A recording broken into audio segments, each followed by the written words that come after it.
राष्ट्रोन्नति के पथ पर नित्य प्रेरणा। एक दिन, एक पृष्ठ, एक विचार। श्री गुरुजी समग्र 12 खंडों का संक्षिप्त रूप भारतीय विचार साधना पुणे द्वारा प्रकाशित किया गया है। मैं डॉक्टर श्रीमती स्वाति सदानंद गोडबोले इन विचारों के एक पृष्ठ को प्रतिदिन वाचन के माध्यम से आप तक पहुंचाने का प्रयास कर रही हूं। यह प्रकाशित विचार हमें प्रतिदिन प्रेरणा देते रहेंगे। आज दिनांक 22 जुलाई का विचार। महामना पंडित मालवीय जी। मैं काशी हिंदू विश्वविद्यालय का छात्र रह चुका हूँ। जब मैं यहाँ पढ़ता था तब हिंदू विश्वविद्यालय के संस्थापक मालवीय जी ही उसके कुलपति थे। उनके पास कोई भी व्यक्ति, चाहे वह छोटा क्यों न हो, पहुँच सकता था। अपनी छात्रावस्था में मैंने उनके दर्शन किए हैं। बाद में विश्वविद्यालय में प्राध्यापक होने पर मैं उनके निकट संपर्क में आया। जब महामना 70 वर्ष के हुए थे तब उनके जन्मदिवस समारोह में बड़े बड़े भाषण हुए। मालवीय जी उत्तर देने के लिए खड़े हुए तब ऐसा लगता था कि वे किए गए स्तुति गान से व्यथित है। उनका वह भाषण मननीय ही नहीं, स्मरणीय भी है।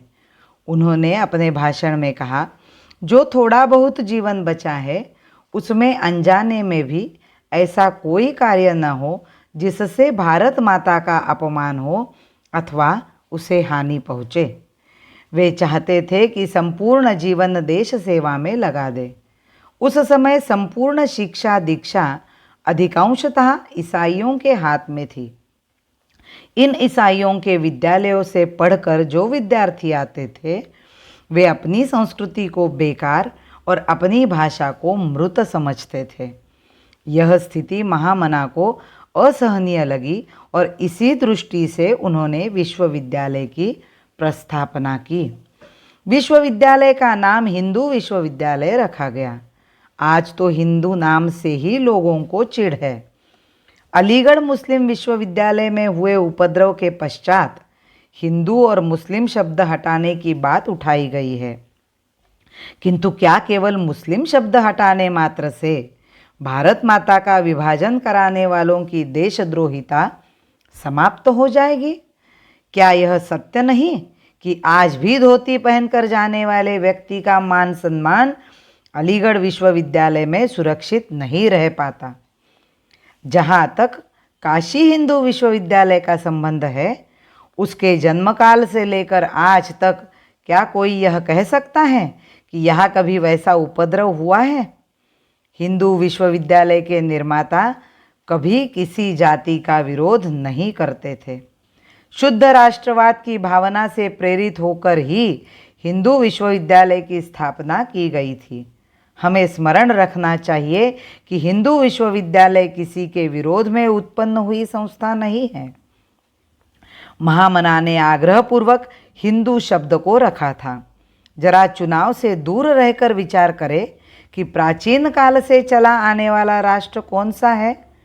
वेदों के द्वारा जगत में ज्ञान प्रसृत करने वाले धर्म की जड़ें कहाँ हैं? इसकी जड़ें जहाँ है वही हिंदू जीवन है। प्रधानमंत्री ने कुछ दिनों पूर्व कहा था कि राजपूत पूर्व के हूण हैं।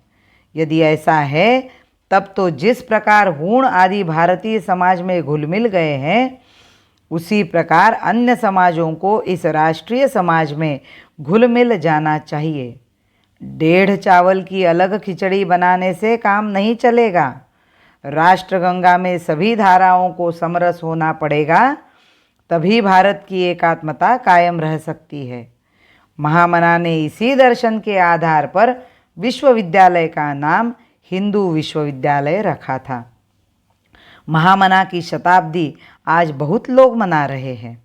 महामना की जन्म शताब्दी यदि इसलिए मनाई जा रही हो कि इससे उनको मानने वालों के मत, वोट प्राप्त हो सकेंगे, तब यह उचित नहीं है।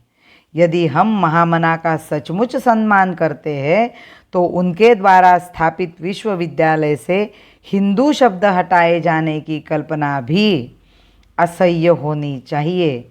अन्यथा महामना के प्रति प्रकट की गई श्रद्धा केवल शाब्दिक ही रह जाएगी। युग युग से गर्व भरे उद्धत अरियों का शीश उतारा है। युग युग से गर्व भरे उद्धत अरियों का शीश उतारा है। फिर माँ ने हमें पुकारा है, जननी ने हमें पुकारा है, जननी ने हमें पुकारा है। भारत माता की जय। वंदे मातरम।